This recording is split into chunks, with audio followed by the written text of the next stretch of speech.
This proposal restructures the public company filer category system in a fundamental way.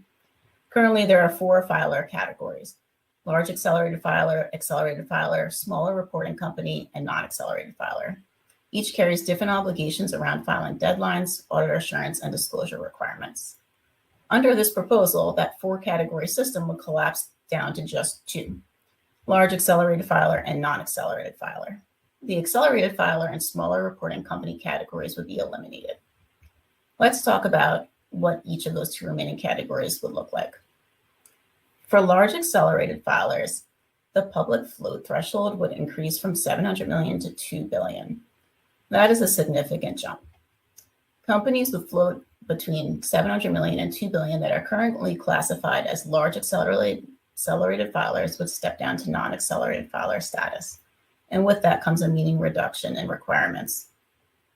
Additionally, new public companies would not be subject to the large accelerated filer classification for the first 5 years following their IPO. And during that window, they could use private company effective dates for new GAAP standards.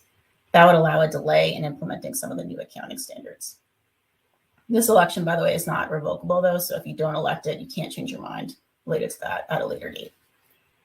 Note that this does not have an impact on certain PCAOB requirements for EGCs. Currently, EGCs have an exemption for their requirement related to critical audit matter communications by their auditors, and that exemption is expected to stay within the EGC.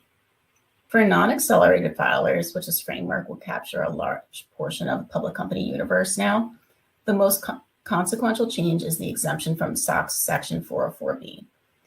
That is the provision that requires an independent auditor to attest to the effectiveness of internal controls over financial reporting. The SOX 404B audit is challenging for many companies from both a time and cost perspective. Under this proposed rule, approximately 1/4 of all registrants would be reclassified to a non-accelerated filer, and as a result, would no longer be required to obtain an auditor's attestation over ICFR. However, all registrants would still be required to provide management assessment and report on ICFR effectiveness in their annual reports under SOX Section 404A, starting in the second annual report after an IPO. Evaluate material changes in ICFR and also include management certifications acknowledging responsibility for maintaining effective ICFR. Also, a new small non-accelerated filer subcategory would be created for companies that have 35 million in assets or less with extended filing deadlines, providing further relief to the smallest public companies.